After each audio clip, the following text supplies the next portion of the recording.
Dearest of friends, I'm out here with my boy Patches, that trusty Dominator that just never seems to quit ticking. And it takes, believe me, she's taking a licking. I've been running this boat for a couple seasons now, or at least a season and a half, because RC Fest is coming up, and I did have her at RC Fest. But anyway, nonetheless, I'm out here with the Dominator mono. I'm running the new Oxidean 1650 kV motor.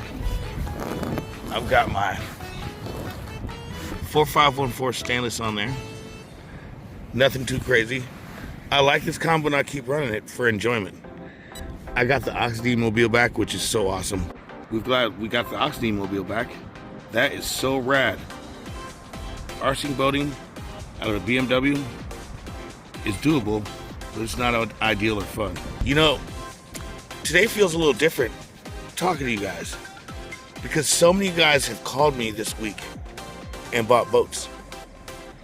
And every person that's called me has been someone that watches these videos every day.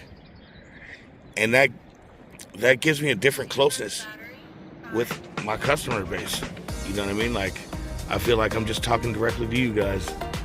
And you guys are getting to know me through these videos. The same guy that is talking to you in this video is the same guy that answers the phone when you call. Same morals, same work ethic. Same guy that gets out here and makes videos every day. It's been difficult without my truck, but I've still been bringing you guys the game every single day. The same guy that builds you guys' boats and gets them out every day. Nobody complains about their boats, somebody's that I'm lagging on it. Everything gets out of here within a week. Any custom order gets out of here within a week or less. Typically less. But anyway, we're out here. The water is a little bit rough. My homeboys from the rowing team, dude, they're so super cool. They said, you know what, Bill, we got you today. If your boat flips over, we're taking the motorboat out there, which is totally awesome. I made an agreement with them. I'm gonna put a GoPro on the Rampage, and I'm gonna follow them and take some videos of them while they're rowing, some promo vid. But anyway, this water has calmed down quite a bit. This boat is running pretty hot. Let's get some fun vid in.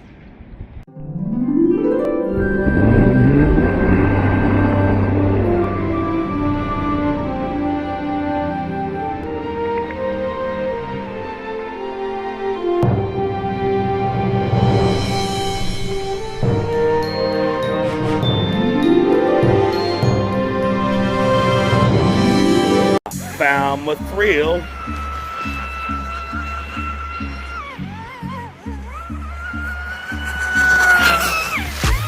Who's got the baddest boats on the scene? It's got you screaming Oxidean Marine. Who's got the strongest boats on the scene?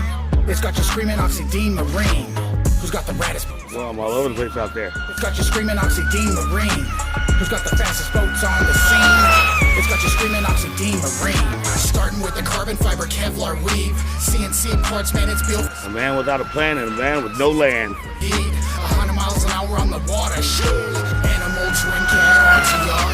Fastest in the game, it's a superstar. And the Dominator model, man, it's just as hard. Superpower, self-riding, bright colors and all. So when you hear it on the water, man, you know they grip. ASC motors, props, it's lit. Strongest power systems on the market, legit. Oxidean Marine, no questions, that's it. Who's got the raddest boats on the scene? It's got you screaming Oxidean Marine. Who's got the fastest boats on the scene? It's got you screaming Oxidean Marine.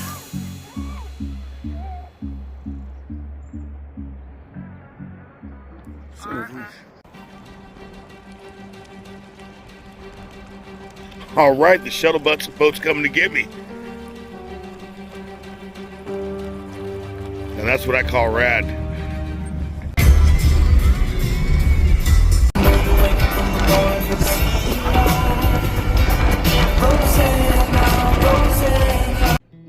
Now we're back at the lab and have evaluated the situation. What went on there is this boat's set up kind of wet and the water wasn't very rough at all. I had the battery placed in a spot that I run it when it's wet. And also, I was doing a lot of on-off throttle, a lot of stop and go, in and out, and partial throttle, It's just indecisiveness. The reason partial throttle and a lot of stop and go is bad for a speed controller is the speed controller keeps ramping up. And the way the speed controller slows things down is actually a situation where there's resistance. And that's why it builds up heat. So the more you do that, especially with a race boat, the speed controller does not like it. You combine all those things together and you get your classic wire desolder. And hey, not to say that you can't cruise and stop and go and do what you want with these boats, but when you got it set up really wet, you don't want to keep doing that. Now, there could be other contributing factors as well.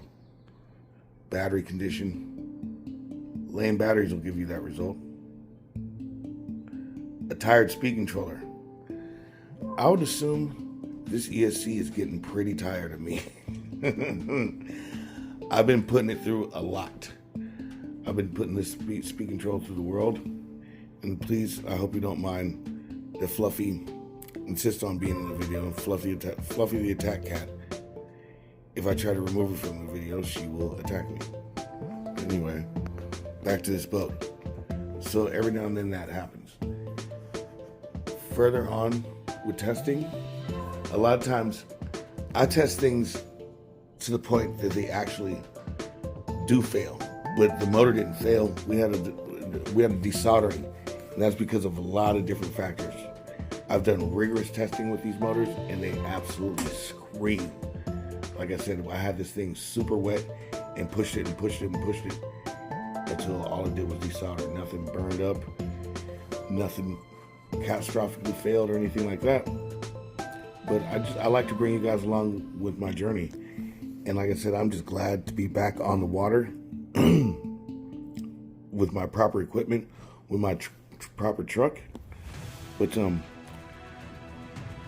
with all that in mind, subscribe to our channel, smash that like button, and by all means, continue enjoying radio control model boating. Bill Oxidean and the Dominator patches, over and out.